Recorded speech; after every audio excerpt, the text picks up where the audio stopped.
There are only 14 mountains in the world which rise above 8,000 meters. Crossing that height transports you into the death zone, a place where there is not enough oxygen in the air for humans to survive. You become weak and have little brain power. Summiting these mountains is an accomplishment only thousands can say they have done, but summiting the deadliest mountain in the world is a matter of hundreds. A mountain so treacherous there are years go by where no human dares to reach its peak. Its unforgiving face has claimed the lives of many who have tried to conquer it. Every step is a battle against the elements. Yet still, its peak is a place of raw beauty. Nicknamed the Savage Mountain, this is why climbing K2 is a death sentence. In the 1950s, mountaineer George Bell described K2 as a savage mountain that tries to kill you, and he wasn't wrong. Until recently, there was a fatality rate of roughly 20%. For every 4 successful summits, there was on average 1 death. 2022 saw K2 unfortunately claim 3 more lives.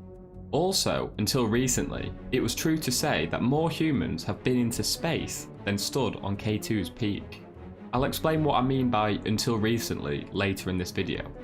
But why is K2 so dangerous? To truly grasp the sheer barbarity of this mountain, it's best to split it into 4 sections: location, altitude, weather, and technical difficulty. So let's begin with the location. K2 is remote, really remote. The way it got its name is the best way to express how truly remote it is. It was first surveyed by the British in 1856 as they were trying to work out the border between Kashmir and China. The surveyor would write down the altitude of a mountain and name it K1, then would name the next K2, K3, etc. Afterwards, they would ask the local people, what's this mountain called? Which is where they got names such as Gasherbrum and Kanjutsar. But K2 was so isolated that no local had a name for it, so K2 stuck. Its remoteness makes it hard to get to before you even begin to ascend it. It takes roughly a week to even reach base camp. In this week, you have to travel over a highly technical glacier and a rocky trail, which could easily lead to injuries before you've even begun to climb the mountain. You're also staying in tents every night. Compare this to Mount Everest, where there's a much easier walking trail to reach base camp, with warm tea houses to stay in along the way. K2's remoteness and altitude makes getting a search and rescue helicopter a lot harder. Combine this with the fact that only the Pakistan Army is allowed to fly in this airspace due to the close proximity to the war zone of India, means that any injuries have a much greater chance of turning fatal. Located in the Karakoram mountain range, K2 is the second highest peak in the world. It reaches an altitude of 28,251 feet or 8,611 meters. Being above 8,000 meters means it's part of an exclusive club with just 14 members. What makes these mountains so deadly is the fact that you cross into the death zone for the final ascent, a place where your body uses oxygen faster than it can be replenished. An extended stay in the death zone without supplementary oxygen will ultimately lead to death.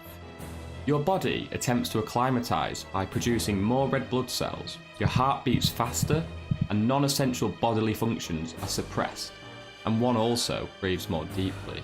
Acclimatisation isn't a short process though, it can take weeks. This is why people experience altitude sickness, including high altitude pulmonary edema, known as HAPE, or cerebral edema, known as HACE.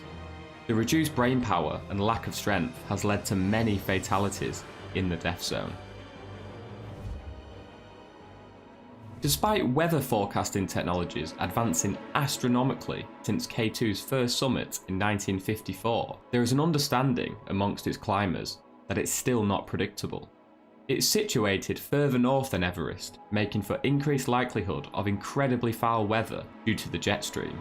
The jet stream is a fast-moving river of air in Earth's atmosphere, which can bring rapid changes in weather.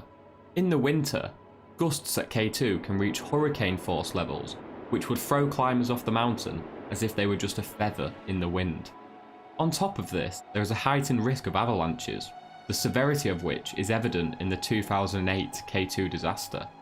Some specifics of the events that took place on the 1st and 2nd of August in 2008, which led to 11 deaths and 3 serious injuries, are still unknown.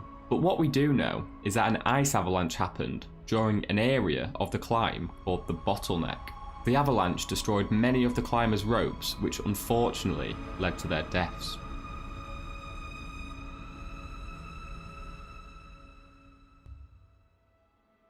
So you're already fighting a losing battle when you start to climb K2 due to its location, altitude and weather, but the actual climb itself makes that challenge almost insurmountable. What I'm about to describe is the most travelled route on K2, known as the Abruzzi Spur. Over 75% of climbers take this route. The west and south faces present even harder challenges, and the east face has never actually been climbed. Knowing that this is the easy route, and I say easy in very sarcastic speech marks, really puts in perspective how dangerous this mountain is. Once you reach base camp, you're at an altitude of about 5,000 metres, and all the way up to Camp 3 at 7,350 metres is a 60 to 70 degree slope, so it's demanding on the body from the off. A section known as House Chimney is the first difficulty. It's a 100-foot-long crack in a rock wall shaped like a chimney, which is difficult to climb in crampons. After this, you basically reach Camp 2 at 6,760 metres.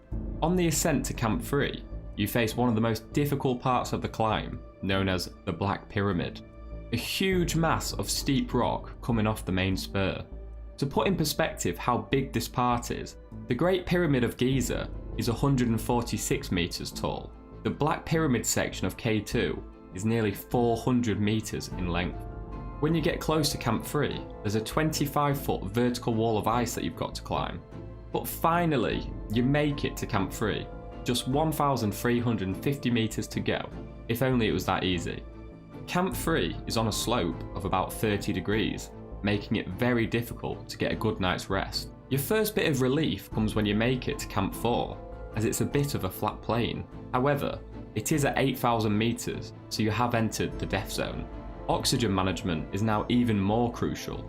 Camp 4 can be described as the eye of the storm, as you are resting, but you know that you have the toughest part of the climb to go. It's known as the Bottleneck. Whilst you're traversing the narrow gully with a steep gradient, this is your view. An overhanging serac, or block of glacial ice, weighing millions of tons, which has been known to give way, such as in the 2008 disaster that we mentioned earlier. This Instagram picture attempts to put into scale just how enormous it is, and this is a video of a serac giving way on a different mountain, showing the unpredictability and impact it could have. When the serac on K2 gives way, it's not just a bit of ice, it's a bus hurtling towards you with increasing speed. Now just imagine that fear and anxiety as you are tired, weak, and at 8,000 metres up, knowing that your life isn't really in your own hands. But then you've done it, you've reached the peak, congratulations, all your blood, sweat and tears have paid off.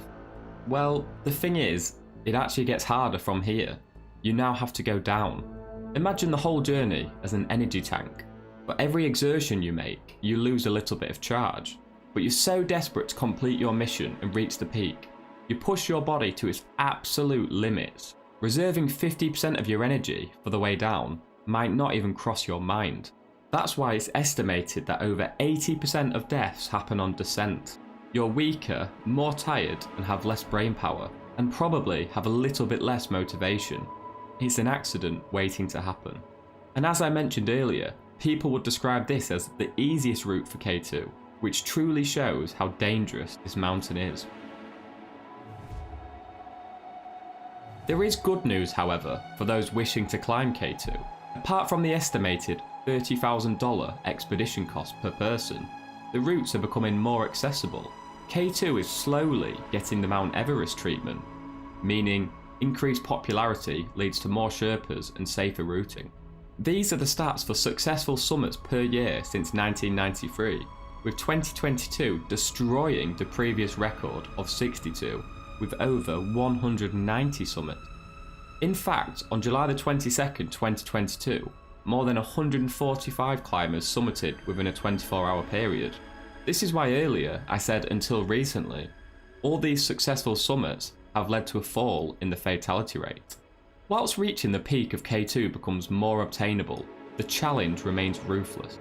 One must always keep respect for the savage mountain that has claimed the lives of many who have stood before, with the goal of conquering its formidable terrain. When Mother Nature is on its side, K2 will always rule supreme.